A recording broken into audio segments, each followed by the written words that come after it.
uma das dúvidas, a maior dúvida que o pessoal tem em relação ao seu trabalho. Sim. Porque a gente sempre tem dúvidas. Eu tinha cachorro grande, tinha São Bernardo. Tinha sempre três perguntas que era batata. Iam fazer. Nossa, come muito. Nossa, solta muito pelo. Nossa, o cocô, né? Sempre é isso. Qual que são o top três perguntas maiores, assim, que você enfrenta no seu trabalho? Sim, a primeira, que é um mito, né? E se a gente não voltar da hipnose, a hipnose ela é perigosa, a gente pode não voltar? Essa é uma pergunta muito feita. Se as brincadeiras em estado de hipnose elas são reais, se aquilo realmente existe ou se é uma brincadeira. Vamos para o top 3. E aí eu acho que é da terapia mesmo. Por que que ela é tão eficaz? Por que que, diferente, sendo em hipnose, a terapia é mais eficaz? E por quê? Vamos começar com ela. Então vamos Vamos. começar. Eu falo lá no YouTube assim, desvendar os mistérios da mente. Até faço assim lá no YouTube. Por quê? Na nossa mente, cerca de 10% até 5% é consciente. Os outros 90%, 95% é subconsciente. E normalmente a gente não acessa esse subconsciente. É por isso que tem dizer que se a gente usasse mais de 10% do nosso cérebro. Sim, sim. Nossa, aprendi uma coisa nova. Eu Isso vou que tem quebrar um com a piada, mistério. se a gente usar 100% a gente vira um pendrive. Sim. Tá. Tem vários filmes, inclusive, que mostram Lucy. Eu acho que Sim, são... esse mesmo. sim, No é? final ela vira um Nossa, pendrive. Quantos tera? Não sei, não parei pra pensar, Nós mas vamos é um precisar de pendrive. tera aqui. Mas tem um outro filme também muito legal que eu não lembro o nome agora, mas até o final eu lembro. Não, mas Então, por isso que eu falo mistérios da mente, porque a gente fica ali no 5, 10%, né? E a gente acha que aquilo é tudo. Como que a gente acessa esse subconsciente? Em estado alterado da consciência, que pode ser em estado de meditação ou em estado de hipnose, né? Entendi. Então, aí a gente consegue chegar nesses 90%. E lá a gente guarda muita coisa, né? Eu falo também no meu canal do YouTube sobre lei da atração, né? Da gente criar a nossa realidade. E na maioria das vezes, lá nos nossos 90%, tem muitas crenças limitantes, traumas, sabe? Feridas emocionais. Então, às vezes, a gente quer muito alguma coisa conscientemente, nos 5%, 10%, a gente não chega. Por Porque que fica que a gente não travado chega? naquilo. E quem manda na nossa vida, no fim, é os 90%, porque 90% contra 10. É, sim. E aí, às vezes, a gente pode chamar de destino, é o destino, mas na verdade, se a gente fosse dentro dos 90%, O aí a destino gente, tá ali, né? aí a gente vai descobrir a programação que a gente recebe. Entendi. Então, o subconsciente é como se fosse um. Assim, pros novos aí que não. Né? Os HD da vida, né? Você vai guardando memória, você vai guardando. Sim. Como é que eu posso falar? Programações até, Você né? observa e guarda, né? Principalmente teu Sim. meio familiar, meio de convívio social, você vai guardando esse Eu falo tipo que de até os jeito. 7 anos, a gente não tem filtro. Então, o que a gente vai recebendo, o que a gente vê o nosso pai fazendo, mãe, normalmente quem nos criou, né? Pode ser a Sim. avó também, né? A gente vai vendo, a gente vai pegando aquela programação. Às vezes fala alguma coisa, né? Ah, mulher não pode sair sozinha porque é muito perigoso. Então, a menininha tá ali, criança, ela vai pegando tudo aquilo. ela cresce, ela continua com aquele comportamento porque, É a né? programação que ela recebeu. Sim. Então, até os 7 anos, até falei, né? Vai ser pai. Eu falei, é legal prestar atenção nisso. Na programação que a gente já coloca na criança. Quem tem esse entendimento e tem filho agora, uma maravilha. Porque você já programa pro sucesso, né? Sem medo. Então, essa coisa que você falou sem medo, é uma coisa que eu sempre tô falando muito no convívio que eu tenho com a minha esposa. Eu Sim. sempre falo que ela teve muito medo. Tem uma parada do medo do parto, porque assim, até me perguntaram esses dias se fez o chá revelação, não. O chá Bebê. do Chá de bebê. bebê. É, que eu nunca sei o nome do chá. Aí Tanto chá. ela pegou, muito chá, gente. Aí ela pergunta, como é que tá? Eu falei assim, pra mim não mudou nada. E realmente, o corpo do homem não vai sofrer nada. Sim. A gente também tá nem aí, entendeu? Sim. Não que não tá nem aí, gente, pelo amor de Deus. Cuidado Mas assim, com as não vai mudar palavras. nada. Não vai mudar nada pra minha vida. Eu continuo, sei lá, com o mesmo convívio que eu tenho. Tá mudando é pra ela. Sim. Então eu sempre tenho que falar pra ela, sem medo, tá tudo bem. O que não tá tudo bem, a gente vai passar junto por isso. Mas a parada de criar uma criança repetindo muito, sem medo, não tira um filtro dela de uma realidade não tão real, de que o medo atrapalha, sendo que o medo é um filtro É um filtro pra também pra você. sobrevivência, né? É, exatamente. E eu tenho medo. Eu gosto muito dessa frase, de ter medo de enfrentar as coisas sem ter medo. Assim, não é que, tipo, não vai dar nada. Mas é dar um passo na frente, não ficar sempre na sua zona de conforto, porque senão você nunca vai crescer. Ou vai começar a crescer tardiamente. Se arriscar. Você não vai ter coragem de se arriscar. Quão perigoso é eu criar minha filha falando, filha, sem medo, vai e tenta. Quão perigoso isso pode ser? Então, medo também é algo para sobrevivência, né? Se ela não tem medo, ela pode pular de uma escada, né? Eu não tenho medo. Então, eu falo que a maior herança que a gente pode passar para uma criança é essa conversa, esse entendimento sobre a vida, né? Então, eu falo assim, ó, não dê presentes, coisas que você não teve, mas fale com a sua criança coisas que você gostaria de ter aprendido ali na sua infância, que vai mudar a vida. Então, até esse limite do medo, você pode conversar com ela, Um pouco de né? medo. Porque então. um pouquinho de medo faz parte da sobrevivência. Sem Então, medo, mas com trauma, né? Porque ela pula, dá quebra o braço. Começa a ensinar matemática, inglês, tudo agora. Eu vou ensinar o quê, cara? de Não, mas matemática? é, Se eu não, dividir o erro. Não, dividir eu sei. Até dividir eu até sei. tá, 2,5 por 2. Mas Mas eu lembro que tem uma professora que eu tive aí, tá aqui de Votuporanga mesmo, e ela é professora de línguas, né, inglês, português e espanhol. Sim. E ela, umas conversas aí faz muito tempo já, tanto que acho que a filha dela já deve estar bem mais grandinha. hoje é dia 15? dia do Hoje é professor. 14.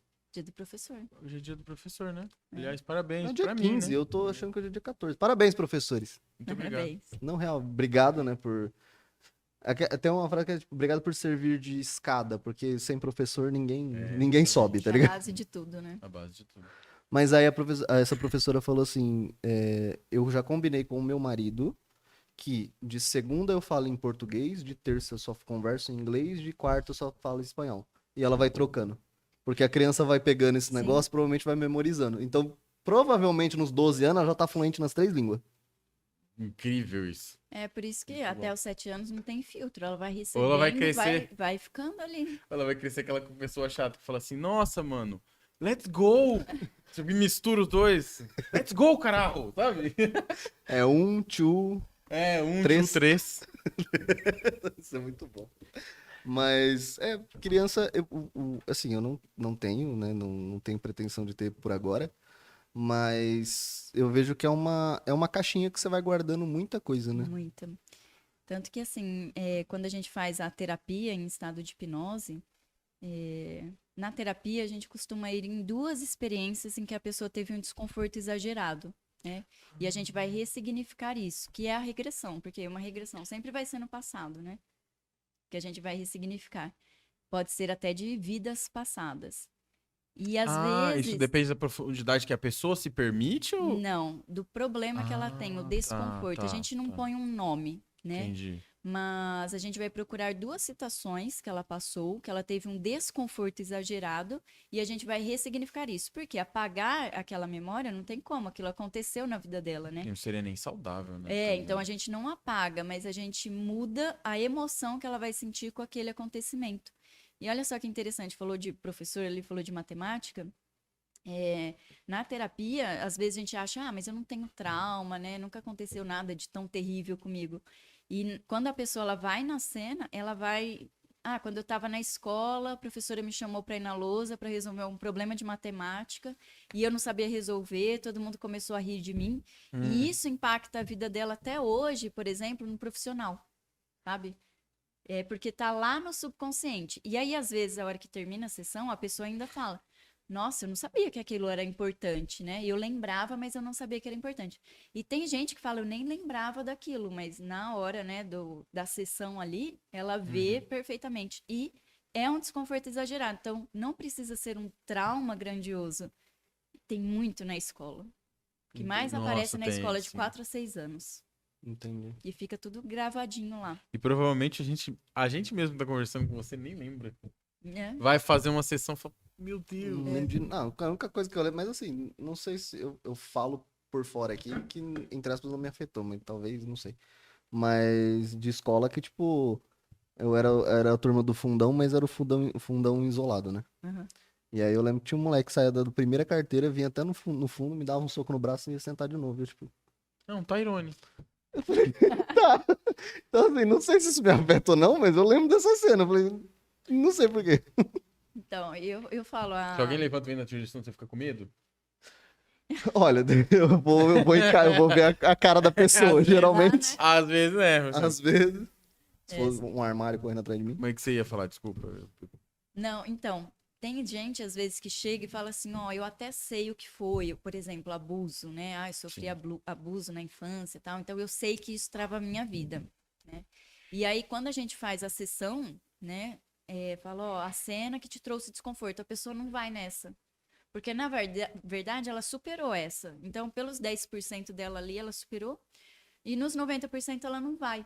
Então, ela vai em outra cena. Por isso que é tão eficaz, porque às vezes a pessoa ela fica indo no psicólogo toda semana, falando do abuso por anos, achando que aquilo está travando a vida dela, mas na verdade não, aquilo ela já tinha superado. Ela achava nos 10% que não, mas nos 90% ela superou.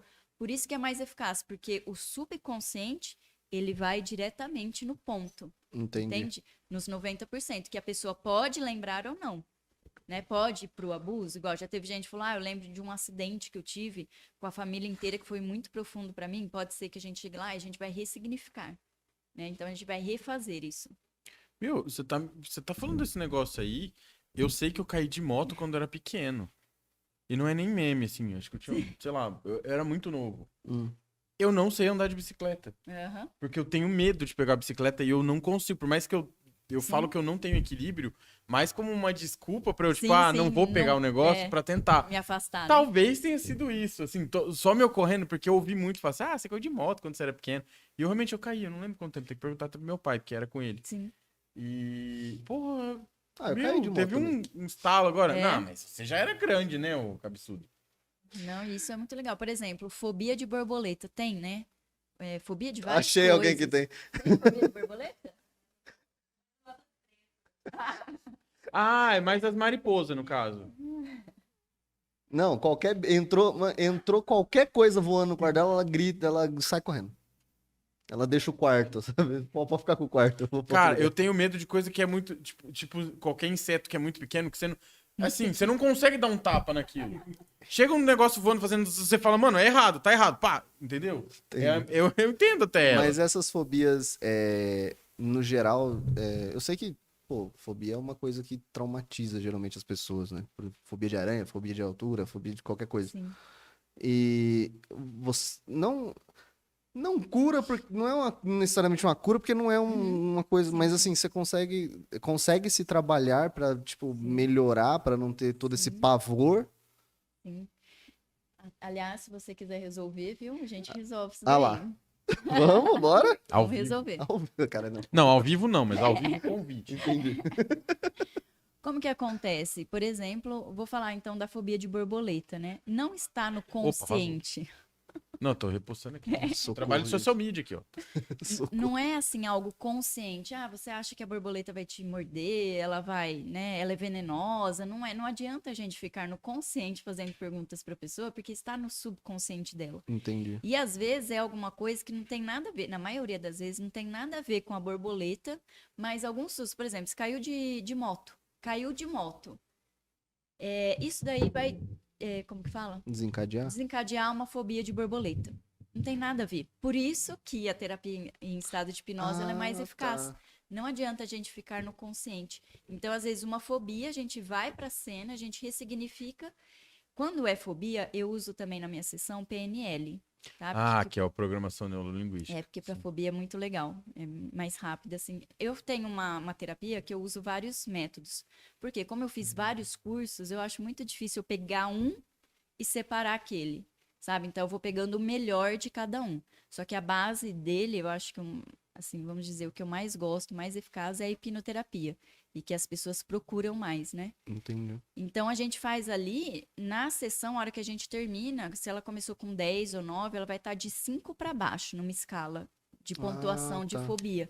Tem gente que chega no 0 a hora que a gente termina a sessão, que é em um dia só. Caramba. Que legal. Tem gente que fica ali no 4, no 3, né? Pô, já tá uma bela de uma aliviada. Muita. O cara não vai ver uma borboleta que sai voando pra outro lugar. Imagina a gente que tem medo de elevador. Sim.